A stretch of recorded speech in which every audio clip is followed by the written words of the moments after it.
দিনাজপুর ৫ আসনে বিএনপির মনোনয়ন প্রত্যাশী এসএম জাকারিয়া বাচ্চুর উঠান বৈঠক অনুষ্ঠিত। আসসালামু আলাইকুম। এমকে টেলিভিশনের পক্ষ থেকে সবাইকে আন্তরিক শুভেচ্ছা জানাচ্ছি। আমি ইফতেখার। শুরুতেই শুনলেন সংবাদ শিরোনাম, এখন বিস্তারিত। দিনাজপুর ৫ পার্বতীপুর ফুলবাড়ী আসনে বিএনপির মনোনয়ন প্রত্যাশী এসএম জাকারিয়া বাচ্চুর উদ্যোগে উঠান বৈঠক অনুষ্ঠিত হয়েছে। মঙ্গলবার ১৮ নভেম্বর সন্ধ্যায় উপজেলার মোস্তাফাপুর ইউনিয়নের চকজামিনী কাজীপাড়া ও রাতে হাবড়া ইউনিয়নের পশ্চিম কাশিমপুর গ্রামে নারী পুরুষের অংশগ্রহণে এ উঠান বৈঠক ও লিফলেট বিতরণ অনুষ্ঠিত হয়। কথা বলতে হবে আপনাদেরকে, এইখান থেকে আপনাদেরকে আওয়াজ তুলতে হবে। এই আওয়াজ কেন্দ্র কমিটি পর্যন্ত পৌঁছে দিতে হবে। জিয়ার সৈনিক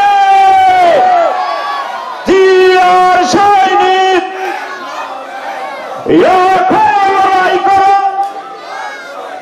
বাচ্চু ভাই এগিয়ে চলো, বাচ্চু ভাই ভয় নয়, বাচ্চু ভাই ভয় নয়, জিয়ার সৈনিক। বিএনপির ভারপ্রাপ্ত চেয়ারম্যান জননেতা তারেক রহমান ঘোষিত রাষ্ট্র কাঠামো মেরামতের ৩১ দফা বাস্তবায়নের লক্ষ্যে দলীয় প্রচারপত্র ও লিফলেট বিতরণ করেন এসএম জাকারিয়া বাচ্চু। তিনি বলেন, তারেক রহমানের ৩১ দফা আমাদের রাজনৈতিক দর্শন। এই দফাগুলো বাস্তবায়নের লক্ষ্যে তৃণমূলে ধারাবাহিকভাবে উঠান বৈঠক করছে। আগামী নির্বাচনে বিএনপিকে বিজয় করতেই হবে।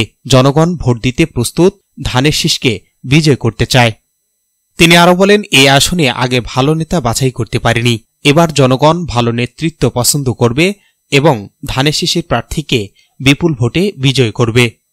এছাড়াও তিনি প্রতিদিনই উঠান বৈঠক, গণসংযোগ ও পথসভা করে জনগণের মাঝে বিএনপির ৩১ দফার বার্তা পৌঁছে দিচ্ছেন।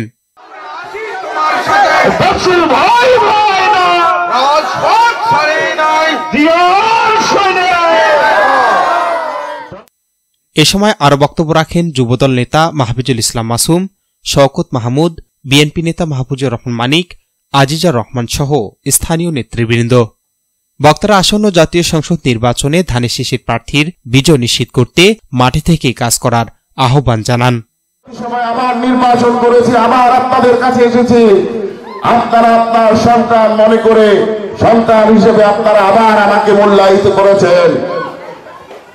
আগামী ত্রয়োদশ জাতীয় সংসদ নির্বাচনে আমি একজন মনোনয়ন প্রত্যাশী। আপনারা জানেন, গত ৩রা নভেম্বর বাংলাদেশের ৩০০ আসনের মধ্যে ২৩৭টি আসন ডিক্লেয়ার করে দেয়া হয়েছে। তাহলে ৬৩টি আসন হ্যাঙ্গিং আছে। এই ৬৩ আসনের মধ্যে দিনাজপুর ৫, ফুলবাড়ী এবং পার্বতীপুর। আপনারা যার কথা বলেন, আপনারা যাকে অনেক নেতাকে দেখেছি, কোন এক প্রভুকে তারা প্রভুত্ব দিয়ে রেখেছে। আমরা গণতান্ত্রিক দেশে বসবাস করি, গণতন্ত্রের ধারায় আমরা চলতে চাই। এখানে নেতৃত্ব শূন্য হলে নতুন নেতৃত্ব আসবে।